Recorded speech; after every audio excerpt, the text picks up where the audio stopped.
Galerinha, os Estados Unidos vetou no Conselho de Segurança da ONU a aprovação da resolução que era costurada pelo Brasil para propor uma pausa humanitária em Gaza. Pois é, quer saber mais? Após a vinheta eu conto pra você.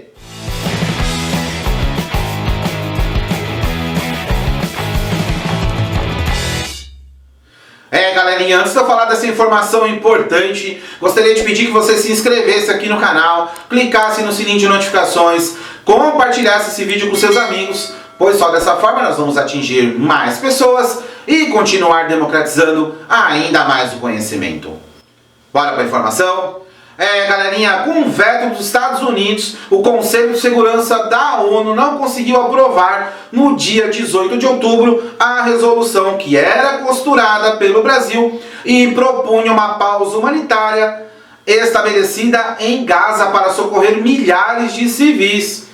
Esse bloqueio, ele aprofunda a crise política e vai escancarar a incapacidade das potências de poder chegar aí a um entendimento e frear o ciclo das mortes ali em Gaza. O governo de Israel, é claro que agradeceu os Estados Unidos pelo veto anunciado em Nova York e também criticou o Conselho de Segurança da ONU por considerar apenas um caminho humanitário para resolver a crise.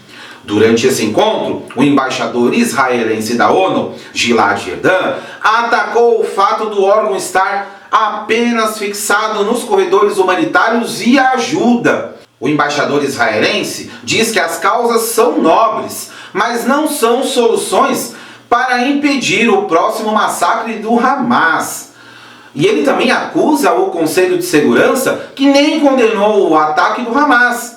E ele diz: vocês não chegaram nem a um consenso sobre isso. E ele fala isso num tom de ataque. Para o embaixador de Israel, o Hamas é responsável pela crise e o foco deveria ser exclusivo nesse aspecto. E você? O que você acha? Deixe nos comentários, eu gostaria de saber. Contudo, galerinha, a lógica da defesa de Israel foi de fato usada pelo governo americano para poder justificar o seu veto.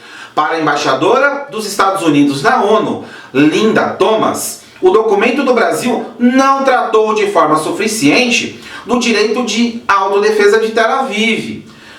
A embaixadora dos Estados Unidos ainda declarou que não havia qualquer indicação de que Israel seja o responsável pelos ataques contra o hospital de Al-Ahli, que fez mais de 500 pessoas falecerem na noite de terça-feira, no dia 17, em Gaza.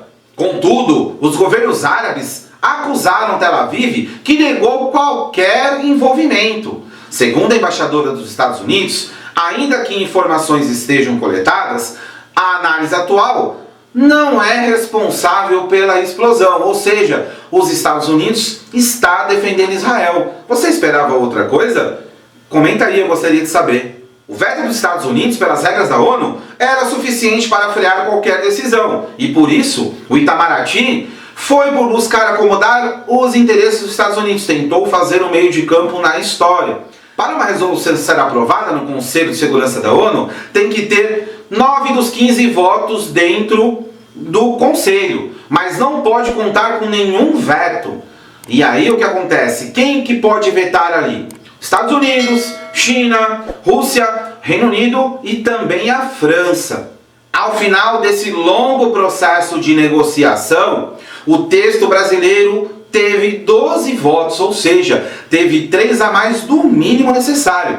Então vamos conhecer aqui os países que apoiaram o texto brasileiro para os corredores humanitários. Claro, o Brasil entra no processo, a França, Malta, Japão, Gana, Gabão, Suíça, Moçambique, Equador, China, Albânia e Emirados Árabes Unidos. Tivemos 2 abstenções, a Rússia e também o Reino Unido.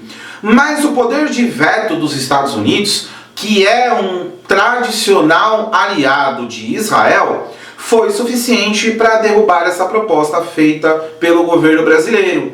O voto era visto como um teste para a credibilidade do Conselho de Segurança da ONU, que nos últimos 7 anos não conseguiu aprovar nenhum entendimento entre as potências no que se referem aí às crises entre os palestinos e também os israelenses.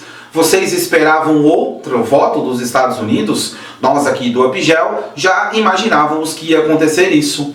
É claro que nós temos que pensar que para os Estados Unidos a minha fala pode parecer uma fala extremista. Contudo, é importante para os Estados Unidos que se mantenha essa guerra, já que os Estados Unidos, ele é o maior vendedor de armas do nosso planeta.